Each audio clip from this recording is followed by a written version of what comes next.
Hello dear friends, नमस्कार। Study junction YouTube platform में आपका स्वागत है। आज की वीडियो में हम क्लास 10th के लिए जो कि हमारा पेपर का एनालिसिस चल रहा है हाफ ईयरली का, इससे प्रीवियस वीडियो यानी पहले वीडियो मैंने 2 अपलोड कर दिए हैं। जो भी नए छात्र जुड़ रहे हैं इस वीडियो के माध्यम से देखना चाहते हैं तो आप यूट्यूब चैनल में जाएंगे, वहां पे आपको प्लेलिस्ट मिल जाएगी हाफ ईयरली एग्जामिनेशन 2023 के नाम से, वहां उससे जाके देख सकते हो। नहीं देखना चाहते तो इसी वीडियो के डिस्क्रिप्शन में आपको जो इस वीडियो की लिंक मिल जाएगी।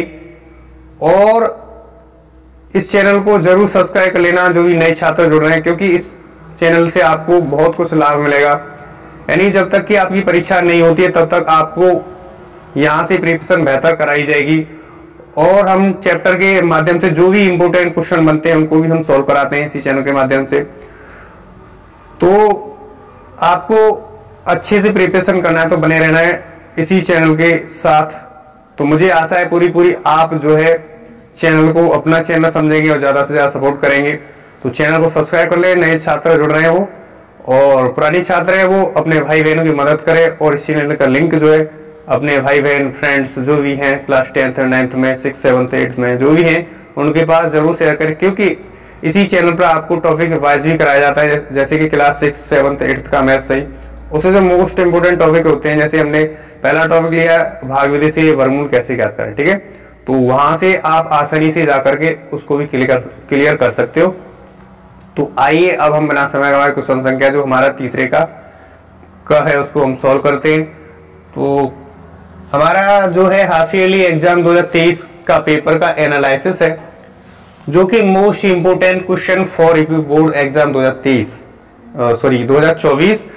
इससे इसी पेपर के एनालिसिस से आपको 4 या 5 क्वेश्चन पेपर में जरूर फंसेंगे, इसलिए चैनल पर बने रहें। ऐसे निरंतर आप और हम प्रयास करते रहेंगे तो आपका प्रिपरेशन भी बेहतर बना रहेगा और आप मैक्सिमम अंक, अधिक से अंक जो है पेपर में प्राप्त कर सकते हैं इस चैनल के माध्यम से। तो आप अपनी प्रिपरेशन बेहतर कीजिए, अच्छे से पढ़िए और इस चैनल के माध्यम से आप अपने सपोर्ट के तौर पे इस चैनल को भी आपको बहुत ही लाभ मिलेगा इस चैनल से, ठीक है।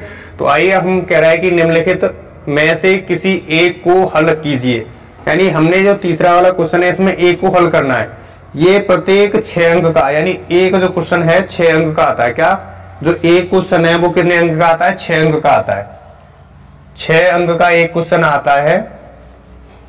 तो यहाँ पे सॉल्व कर लेते हैं इसे, तीसरे का को यहाँ पे सॉल्व करते हैं, ठीक है। तो प्रत्येक छात्र व छात्राओं को वीडियो को शुरू से अंत तक जरूर बने रहना है। तो हमारे पास समीकरण दिया है, कह रहा है कि 10/x + y plus 2/x - y बराबर 4 दिया, तथा 15/x + y minus 5/x - y बराबर का 2 माइनस का है को हल करो। यानी हल करना है, हमें सिंपली क्या x और y के मान निकालने हैं, ठीक है। अब यहां देखा जाए तो हमारा ये जो समीकरण 2 दिए हैं ये रैखिक समीकरण के रूप में नहीं है। तो सबसे पहले हमें क्या करना होगा, इन दोनों समीकरण को रैखिक समीकरण के रूप में बनाना होगा। रैखिक समीकरण के रूप में, रैखिक समीकरण क्या होता है? रैखिक समीकरण एक लाइन में ही होता है। क्या होता है? एक लाइन में ही होता है, इसलिए हमको एक लाइन में बनाने ही अपॉन में आ रहा है, ठीक है। इसलिए पहले जो दिया है उसे लिख लेते हैं। तो हमारे पास 10 बटे कितना दिया, x + y दिया, प्लस दिया कितना 2 बटे कितना दिया x माइनस का y दिया, बराबर का कितना दिया, बराबर का 4 दिया, ठीक है। इतनी बात अच्छे से समझ में आ रही होगी। अब हमारे पास दूसरा समीकरण दिया, कितना दिया 15/x + y दिया, माइनस का 5 बटे कितना दिया 5/x माइनस का y दिया, बराबर का माइनस का 2, कितना माइनस का 2 दिया है, ठीक है।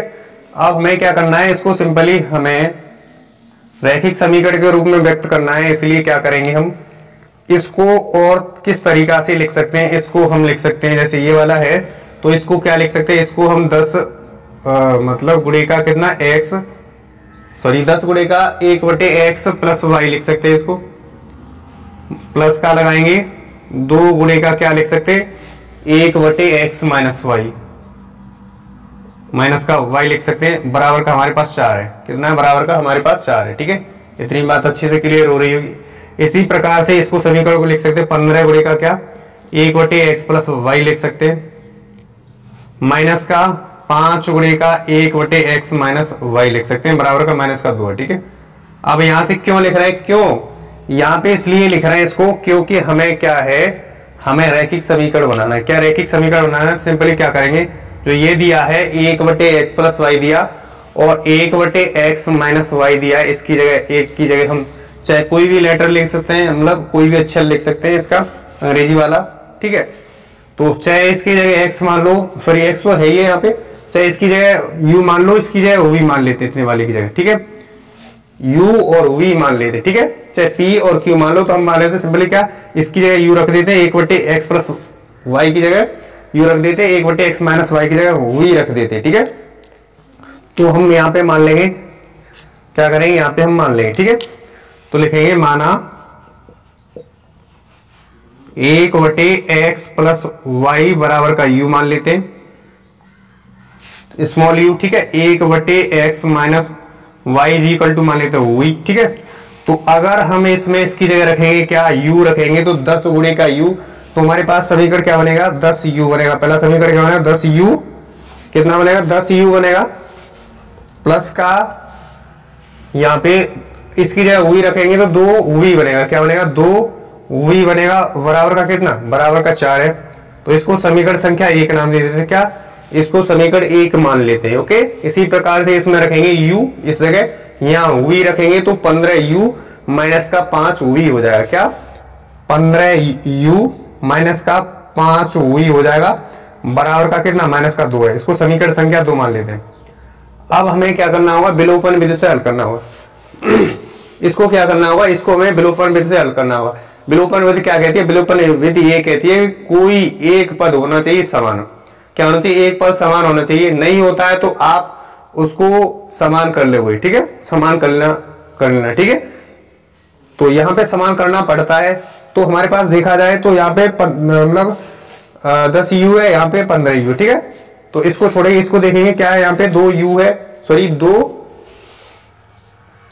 हाँ ठीक है, यहाँ पे क्या है 2v है और यहाँ पे 5v है, ठीक है। तो क्यों ना हम जो दूसरे समीकरण का जो v का गुणांक है उससे हम पहले समीकरण में गुणा करते हैं तो 2 पंजे 10 हो जाएगा, और पहले वाले समीकरण का जो v का गुणांक है उससे हम समीकरण 2 में गुणा कर देंगे तो ये वाला जो है पद ये समान हो जाएगा, यानी 10v और 10v आ जाएगा, तो हमारा ये कट जाएगा आसानी से।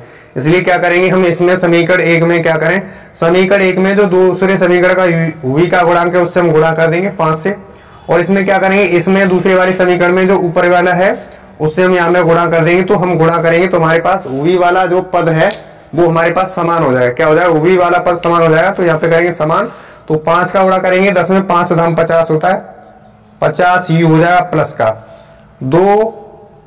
5 दूनी 10 यानी 10v हो जाएगा, बराबर का कितना 4 हो जाएगा। इसको समीकरण संख्या मान लेंगे तीसरा, क्या नाम दे देंगे, तीसरा समीकरण नाम दे देंगे, ठीक है। इतनी बात क्लियर हो पा रही होगी, मुझे पूरी आशा है, ठीक है। 2 का गुणा करेंगे, 2 का 15 में करेंगे, 15 दूनी 30 होता है, तो 30u हो जाएगा, माइनस का 2 पंजे 10, 10v हो जाएगा, बराबर का कितना हो जाएगा, यहाँ पे 5 चौके 20, ये भी तो गुणा करना होगा, तो 20 हो जाएगा, क्या 20 हो जाएगा। और हमने क्या यहाँ तक गुणा कर लिया, प्लस और माइनस माइनस होता है, तो 2 दूनी कितना हो जाए 4, तो इसको हम समीकरण संख्या चौथा मान लें, क्या समीकरण संख्या चौथा मान लेते हैं, ठीक है। तो मुझे आशा यहाँ तक आप अच्छे से समझ चुके होंगे इस बात को, ठीक है, अच्छे से समझ गए, ठीक। अब क्या करेंगे, अब हमारे पास क्या है, दोनों समीकरण है हमारे पास, ये तीसरा समीकरण है, चौथा समीकरण है। तो विलोपन विधि क्या कहती है, विलोपन विधि में यदि आपके चिन्ह समान होते हैं, क्या चिन्ह समान होते हैं, तो क्या करते हैं, घटाने पर दोनों समीकरणों को क्या कर लेते हैं, घटा लेते हैं। जैसे प्लस प्लस वाला चिन्ह होता है तो दोनों समीकरण को हम क्या करते हैं, घटा लेते हैं। अगर अपोजिट चिन्ह होता है, माइनस और प्लस का होता है, तो वहां पे क्या करते हैं, जोड़ लेते हैं। तो यहाँ पे देखा जाए तो हमारा ये वाला है क्या है, ये समान है, तो ये समान होने पर क्या है, प्लस और माइनस वाला चिन्ह है, तो प्लस माइनस वाला होगा तो दोनों समीकरणों को क्या करेंगे, जोड़ लेंगे। तो लिखेंगे, भाषा भी लिख सकते हैं क्या, समीकरण 3 और 4 को जोड़ने पर, ठीक है। तो यहाँ क्या करेंगे, यहाँ पे हम जोड़ लेंगे, तो लिखेंगे क्या, जोड़ने पर लिखेंगे। जब जोड़ने पर लिखेंगे तो जोड़ने पर कोई चिन्ह नहीं चेंज होता है, कोई चिन्ह नहीं चेंज होता है। कब होता है, जब हमारा घटाते हैं तब चिन्ह हो जाते हैं चेंज, प्लस वाला माइनस में हो जाता है, माइनस वाला प्लस में हो जाता है। इतना बात आपको विशेष ध्यान रखना है, ठीक है।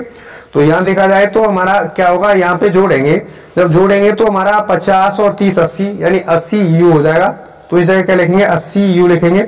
यहाँ पे प्लस का 10v है और माइनस का 10v है, यानी प्लस माइनस का क्या होगा, कैंसिल आउट हो जाएगा, कट जाएगा। तो ये कट गया, तो हमारे पास सिंपली क्या बचा, यहाँ पे बचा, अगर हम 20 में से 4 माइनस वाला कर देते तो हमारे पास 20 में से 4 गया 16, यानी प्लस का 16 बचेगा। तो इस प्रकार से इतनी बात आपको अच्छे से क्लियर हो पा रही होगी। ठीक है, आगे सॉल्व करेंगे। आगे सॉल्व करने पर हम u का मान निकालेंगे। क्या u का मान निकालेंगे, तो ये बराबर की इस तरफ होती है संख्या, वो अंश में आ जाती है, और जो गुणांक होता है वो हमेशा हर में आता है। तो 16 बटे कितना आ जाएगा, 16 बटे 80 आ जाएगा, जबकि 16 से काटेंगे तो 16 एकम 16, 16 पंजे 80। तो u का मान कितना आया, u का मान आया हमारे पास 1/5 आया। क्या 1/5 आ गया, u का मान निकाल लिया। अब u का मान निकाल लिया, तब हम क्या करेंगे, आगे जो v का मान निकालना है, इसलिए जो u का मान निकाला है उसको समीकरण संख्या हम अगर 1 में रख दें तो v का मान प्राप्त हो जाएगा। तो v का मान निकालने के लिए सिंपली क्या लिखेंगे, u का मान समीकरण 1 में रखने पर क्या लिखेंगे, यहाँ पे भाषा लिखेंगे क्या, जो है u का मान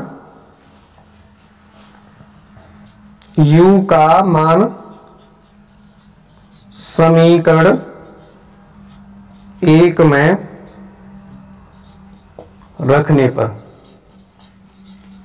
जब रखेंगे तो जहां पे हमारा u होगा उसकी जगह हम 1/5 रख देंगे। तो यहां पे सॉल्व कर लेते हैं इसे। तो समीकरण 1 हमारे पास कितना है, समीकरण 1 है 50u प्लस का कितना है 10, सॉरी यहाँ पे इसमें रख रहे हैं, तो यहाँ पे क्या है, यहाँ पे 10u है और प्लस का 2v बराबर का 4। ठीक है, तो लिखेंगे 10u प्लस का 2v बराबर का 4, यही तो है। ठीक, यही है। तो हम इसकी जगह u की जगह रखेंगे क्या, u की जगह रखेंगे 1/5। क्या रखेंगे यहाँ पे 1/5 रखेंगे, तो रख देते हैं यहाँ पे। तो 10 गुणे का 1/5 प्लस का 2v बराबर का 4, 5 से काटेंगे 5 दूने 10, तो 2 प्लस का 2v बराबर का 4 हो जाएगा। कितना हो जाएगा, बराबर का 4 हो गया। ठीक है, इतनी बात क्लियर। आगे सॉल्व करेंगे तो ये पक्षांतर करने पर प्लस वाली संख्या माइनस का हो जाता है, माइनस वाली हो जाती है प्लस वाली। तो यहां से 2v लिखेंगे बराबर का 4 तो है इस तरफ, और ये पक्षांतर करने पर प्लस वाली संख्या माइनस का हो जाएगा, कितना 2 हो जाएगा। अब यहां से 4 में से अगर 2 घटा देंगे तो हमारे पास कितना हो जाएगा, 2 प्लस का बचेगा। अगर हम यहां से v का मान निकाले तो 2/2 लिखेंगे, एक बार कटेगा, तो जो v का मान आया वो कितना आया, v का मान आया 1। ठीक है, तो इस प्रकार से हमने u का मान निकाले 1/5 और v का मान निकाल लिया 1। ठीक है, अब इन दोनों मानों को जो हमने मान रखा था, क्या यहाँ पे हमने क्या माना था, यहाँ पे हमने 1/x प्लस वाई बराबर माना था u, और 1/x माइनस वाई बराबर माना था क्या, v माना था। इसमें हमने रख देना है, तो यहाँ पे रखेंगे क्या, यहाँ पे u का मान रखेंगे इसकी जगह। ठीक है, तो यहाँ पे आगे सॉल्व कर लेते हैं। तो जो मान रखा था इसमें 1/x प्लस वाई बराबर का हमने मान रखा था क्या, u माना था। तो यहाँ पे u की जगह 1/5 रख देना है, तो यहाँ रखेंगे 1/5। ठीक है, 1/x प्लस वाई बराबर का कितना हो जाएगा, 1/5 हो जाएगा। क्रॉस मल्टीप्लिकेशन यानी कैंची का गुणा करते हैं, कैंची का गुणा करेंगे, 5 का गुणा 1 में करना होगा और 1 का गुणा हमें इसमें करना होगा। तो हम 1 का गुणा करेंगे तो x प्लस का क्या आएगा, x प्लस का y बराबर का कितना आएगा, 5। इसको हमने समीकरण संख्या यहाँ तक 4 मान रखा था, यहाँ पे मान लेंगे 5। इसको क्या मानेंगे, 5 समीकरण संख्या मान लिया। आगे करेंगे तो आगे करने पर हमें मिलेगा क्या, हम जब इसमें रखेंगे क्या, 1 रखेंगे, तो 1/x माइनस का y बराबर का कितना रखेंगे, 1। यहाँ पर मान करके 1 कैंची का गुणा करेंगे तो 1 का गुणा 1 में होगा और 1 का गुणा x माइनस y में होगा, तो कितना आएगा, x माइनस का y बराबर का कितना आएगा, 1। 5 मान लिया। अब समीकरण संख्या इसको 6 मान लेंगे, क्या 6 समीकरण संख्या मान लेंगे। आगे करेंगे सॉल्व, तो बने रहना है प्रत्येक छात्र व छात्रा को वीडियो को शुरू से अंत तक, आपको एक एक पॉइंट अच्छे से क्लियर हो पाएगा, मुझे पूरी आशा है। ठीक है, तो यहां से हमने समीकरण संख्या 5 बना लिया, 6 बना लिया। ठीक है, अब फिर इसमें विलोपन विधि का फिर प्रयोग कर लेंगे। तो विलोपन विधि कहती है कि अगर हमारा एक यानी पद क्या होते हैं, समान होते हैं, अगर चिन्ह होते हैं एक जैसे तो कर लेते क्या, घटाया कर लेते, चिन्ह अपोजिट होते प्लस माइनस का होता है तो कर लेते जोड़। ठीक है, तो यहां लिखेंगे क्या, अपोजिट चिन्ह, यानी यहां देखा जाए प्लस का बाई है माइनस का बाई है, तो क्या करेंगे यहाँ पे जोड़ लेंगे दोनों समीकरणों को। तो लिखेंगे क्या, समीकरण 5 व समीकरण 6 को जोड़ने पर लिखेंगे समीकरण 5 व समीकरण 6 को जोड़ने पर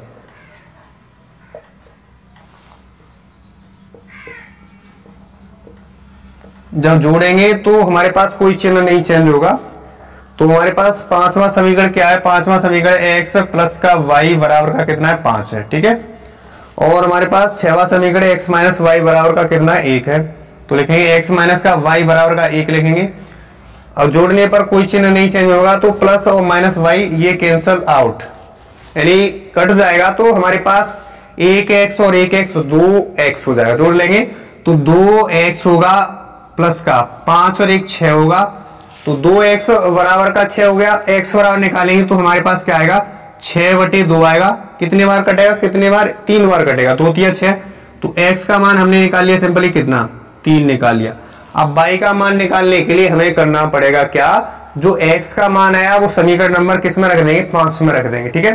तो x का मान समीकरण 5 में रखने पर लिखेंगे x का मान समीकरण 5 में रखने पर, क्या रखने पर, जब रखेंगे 5 में तो हमारे पास पांचवा कौन सा है, पांचवा है x प्लस y बराबर का कितना है 5।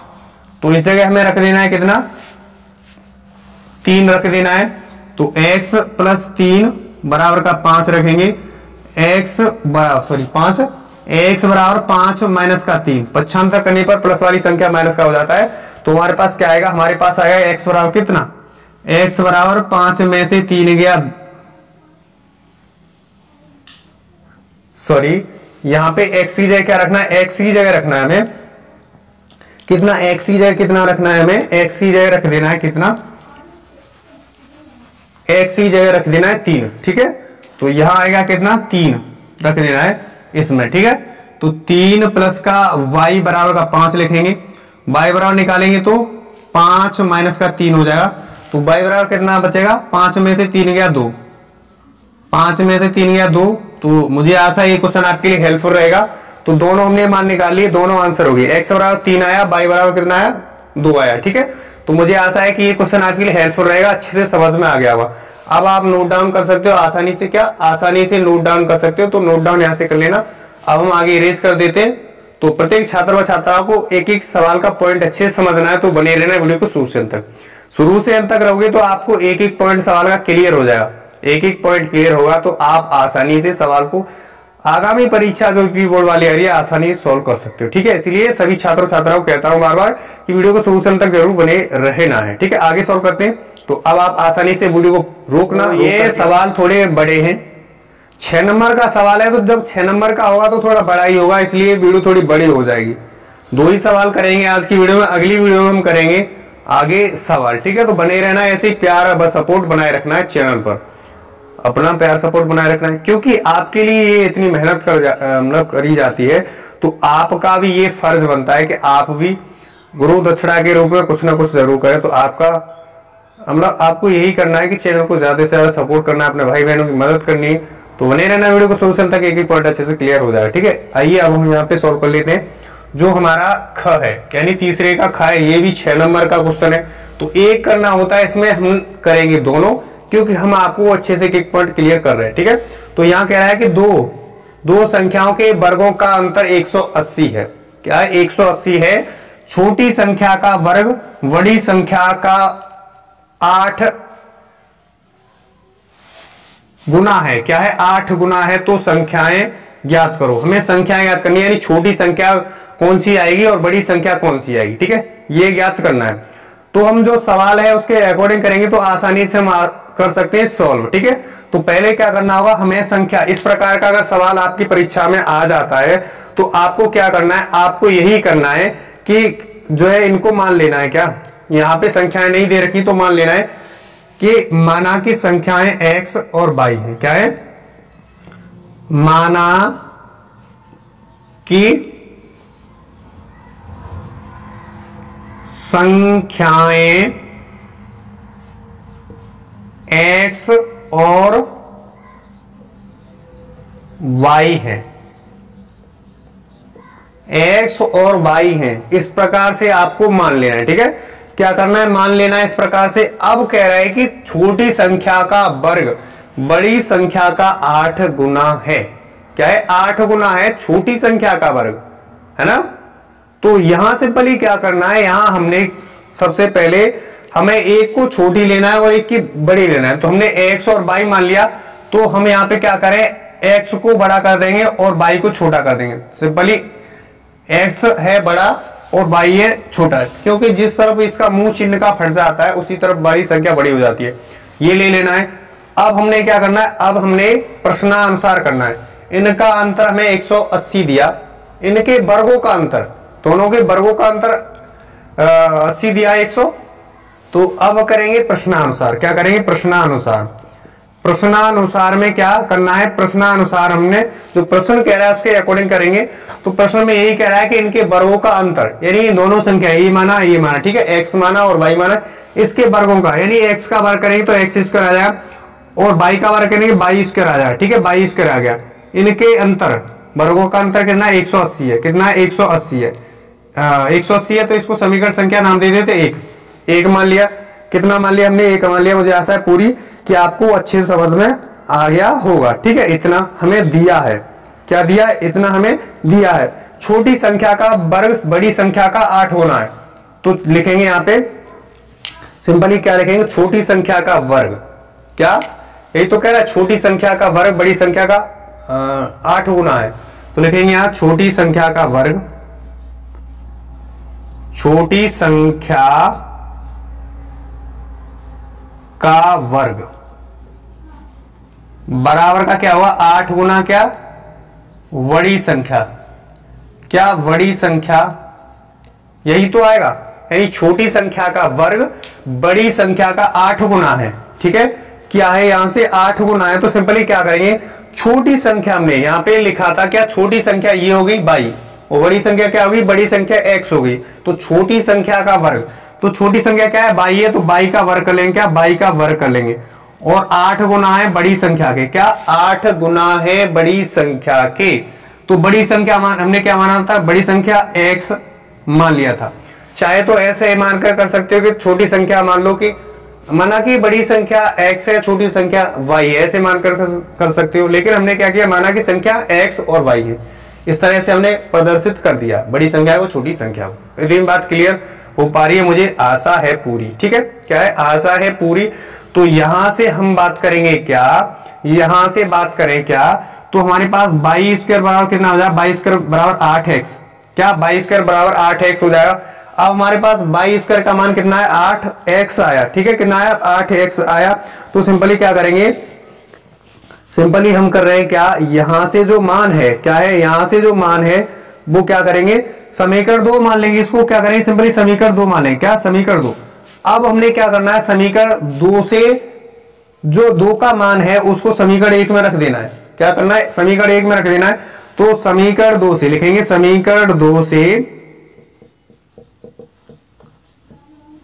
y स्क्वायर का मान समीकरण 1 में रखने पर, क्या, रखने पर, जब रखेंगे हम तो हमारा रख देंगे मान, तो जहां y स्क्वायर है वहां पे हमने रख देना है क्या, 8x रखना है। क्या, 8x रख देना है। तो यहां रखेंगे 8x, तो हमारे पास क्या आ जाएगा, x स्क्वायर तो है माइनस का, इस जगह रखेंगे क्या, 8x रखेंगे तो 8x हो जाएगा, बराबर का 180 हो जाएगा। क्या, बराबर का 180। अब इसे 180 को इस तरफ पक्षांतर करके लाएंगे तो क्या, यहां पक्षांतर करके लाए तो हमारे पास क्या आ जाएगा, तो हमारे पास प्लस वाली संख्या माइनस का हो जाएगा, यानी एक्स स्क्वायर माइनस का 8x, क्या, 8x माइनस का 180 बराबर का कितना बचेगा, 0। जब पूरा पक्षांतर करके ले आए तो क्या बचा, हमारे पास 0 बचा। क्या बचा, 0 बचा। तो हमारे पास ये द्विघात समीकरण बन गया। क्या, द्विघात समीकरण बन गया। अब हमने क्या करना होगा, हमने अब गुणनखंड करना होगा। क्या, गुणनखंड करना होगा। अगर जो भी छात्र छात्रा बेसिक से अच्छे से समझना चाहते हैं, गुणनखंड करना सीखना चाहते हैं, तो यूट्यूब चैनल में जाएंगे, वहां पे आपको प्लेलिस्ट मिलेगी चैप्टर वाली वो टॉपिक वाली मिलेगी जो हमारा गुणनखंड है। ठीक है, क्या है, गुणनखंड वाली है। उसको ओपन करोगे तो आपको सरल से सरल बेसिक तरीका से हमने वहां पे समझाया। सब जितने बार गुणनखंड के होते हैं, कठिन से कठिन, सरल से सरल, वहां से आप अपनी प्रिपरेशन को बेहतर कर सकते हो और क्लियर अपना पॉइंट कर सकते हो। ठीक है, तो ये आगे समझना है तो वहां से देख लेना। ठीक है, अब हम यहाँ पे करना है सॉल्व। क्या करना है, यहां से हमने करना है सॉल्व। ठीक है, तो हमें 180 के ऐसे गुणनखंड करने होंगे जो माइनस चिन्ह के साथ, क्या माइनस चिन्ह के साथ गुणा करने पर 180 आए और माइनस ही चिन्ह के साथ जोड़े या घटाएं तो हमारे पास कितना आना चाहिए, हमारे पास आना चाहिए 8। तो सिंपली हमें क्या करना होगा, यहां से गुणा करना होगा। क्या करना होगा, यहां से हमें गुणा करना होगा।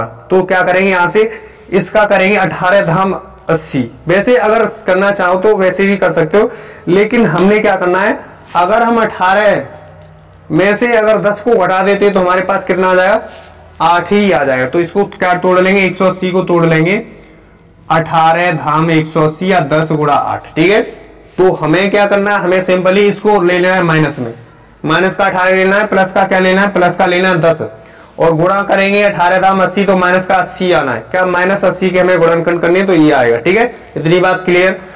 अब हमने अगर 18 में से माइनस के में प्लस का 10 घटा दिया तो हमारे पास माइनस का 8 ही आना है। क्या माइनस का 8 ही आना है। तो यहां करेंगे क्या, यहां आगे करेंगे सॉल्व, तो एक्स स्क्वायर माइनस का 18x लेंगे, प्लस का 10x लेंगे और माइनस का 180 बराबर का 0।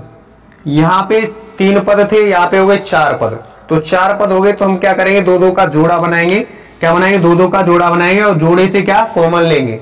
कॉमन क्या होता है, कॉमन ऐसी संख्या जो दोनों को काट दे। क्या करे, ऐसी संख्या जो दोनों को काट सके। तो हमारी क्या काटेगी, यहां से एक्स स्क्वायर है, यहाँ पे x है, यहाँ पे 18 है लेकिन यहाँ पे 18 नहीं है, यानी अंक नहीं है। तो हमारे पास सबसे पहले क्या, x कॉमन आएगा। जो कॉमन होता है उसका भाग ऊपर वाली संख्या में देते हैं। तो अगर x का भाग x स्क्वायर में दिया जाए तो भाग देने पर घात घट जाती है। तो 2 घात 2 में से 1 घात जाएगी तो हमारे पास क्या बचेगा, x बचेगा। प्लस का है माइनस का है, माइनस को हो जाए, चिन्ह का भी हमें विशेष ध्यान रखना है। ठीक है, x का भाग 18x में दिया जाए तो x से x कैंसिल आउट, तो क्या बचेगा, हमारे पास 18 बचेगा। इतनी बात क्लियर। यहां से हमारे पास 10 है, यहाँ पे हमारे पास 180 है और यहाँ पे हमारे पास x है लेकिन यहाँ पे x नहीं है, तो x तो हमारा कॉमन नहीं आएगा। क्या आएगा हमारा, 10 से भाग देते 10 को, 10 जो है 10 को भी काटेगा, 10 180 को भी काटेगा। ठीक है, तो जो चिन्ह यहाँ पे होता है उसी चिन्ह के साथ लेते हैं कॉमन, तो विशेष ध्यान रखना है चिन्ह का। ठीक है, प्लस और प्लस प्लस होता है। 10 का भाग अगर 10x में दे दिया जाए तो हमारे पास क्या बचेगा, x बचेगा। क्या x बचेगा, प्लस और माइनस क्या होता है, माइनस होता है। 10 का भाग 80 में दे देते, 100 में 180 में देते तो कट जाएगा, क्या 18 बचेगा, 18 बराबर का 0। विशेष ध्यान रखना है कि दोनों कोष्टक में हमारी समान संख्या होनी चाहिए। जैसे कि x माइनस 18 है, यहाँ पे x माइनस 18 दूसरे कोष्टक में। अगर यहाँ पे प्लस आ गया माइनस आ गया तो हमारी संख्या बिल्कुल गलत है। क्या है, हमारा सवाल गलत हो जाएगा। इसलिए विशेष ध्यान रखना है कि ये दोनों संख्याएं क्या होना चाहिए, बराबर होना चाहिए कोष्टक में। ठीक है, आगे सॉल्व करेंगे तो आगे सॉल्व करने पर हम सिंपली क्या करेंगे, एक कोष्टक में x माइनस 18 लेंगे और दूसरे कोष्टक में x प्लस 10 लेंगे। क्या, एक कोष्टक में x माइनस का 18 और दूसरे कोष्टक में x प्लस का क्या लेंगे, x प्लस का 10 ले लेंगे। क्या, x प्लस का 10 ले लेंगे। ठीक है, इतनी बात क्लियर। अब हम रखेंगे क्या, 0 रख देंगे। क्या रखेंगे, यहाँ पे 0 रखेंगे। आगे सॉल्व करेंगे तो ये क्या कह रहा है, ये कंडीशन यहाँ पे कह रही है कि एक कोष्टक के साथ एक बार 0 लेना है, एक कोष्टक के साथ दूसरे कोष्टक के भी साथ 0 ले लेना है। तो जब हम क्या करेंगे, जब x माइनस का 18 बराबर का 0 लेंगे तो हमारे पास क्या आएगा, पक्षांतर करने पर माइनस की संख्या प्लस का हो जाएगा कितना, x बराबर 18। तो पहले वाली संख्या, बड़ी वाली संख्या हमारे पास 18 आ गई, यानी बड़ी वाली 18 आ गई। अब हमने क्या करना है, इसके साथ भी 0 लेना है, x प्लस 10 बराबर का 0 लेना है। ठीक है, x प्लस 10 बराबर का 0 लेना है।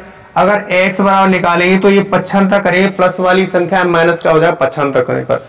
और हम देखेंगे तो जो संख्या होती है हमारी नेगेटिव यानी माइनस में नहीं आती है, इसलिए ये वाला छोड़ देंगे। क्या करेंगे, ये वाला क्रॉस कर देंगे, यानी ये वाली संख्या नहीं लेनी है। क्या लेना है, हमें ये वाली सिंपली संख्या ले लेना है। क्या करना है, ये वाली संख्या ले लेना है। ठीक है, तो यहाँ हमें क्या निकालना है, हमें y का मान निकालना है। यानी एक संख्या पता चल गया, क्या x बराबर पता चला गया, बड़ी संख्या छोटी संख्या निकालना है। इसलिए हमारा जो x का मान है समीकरण क्या, अगर 2 में रख दिए तो हमारे पास कितना आ जाएगा, y का मान आसानी से आ सकता है। क्या y का मान आसानी से आ सकता है, तो यहाँ रखेंगे, क्या रखेंगे, x का मान समीकरण क्या दूसरे में रखने पर, 2 में रखने पर जब हमने रखना है तो रख देंगे। तो रखेंगे क्या, जहां पे x है वहां पे हमने क्या सिंपली रख देना है क्या 18 रखना है। क्या ये वाला मान रखना है, ये मत रखना है, ये तो हमने काट दिया क्योंकि माइनस वाली संख्या नहीं होती है, इसलिए ये रखना है। तो हम रखेंगे क्या, समीकरण 2 हमारे पास कितना 22 स्क्वायर बराबर कितना है, 22 स्क्वायर बराबर 8x है, ठीक है, 8 गुणे का x है, ठीक है, x की जगह रखेंगे कितना 18, तो 22 स्क्वायर बराबर कितना आ जाएगा 18, 8 गुणे 18, 18 144 होता है, तो 22 स्क्वायर बराबर कितना आ जाएगा 144, क्या 144 आ जाएगा। और सिंपली 22 बराबर निकालेंगे तो करनी चढ़ जाएगी इस पर 144 का हमें वर्गमूल निकालना होगा, ठीक है।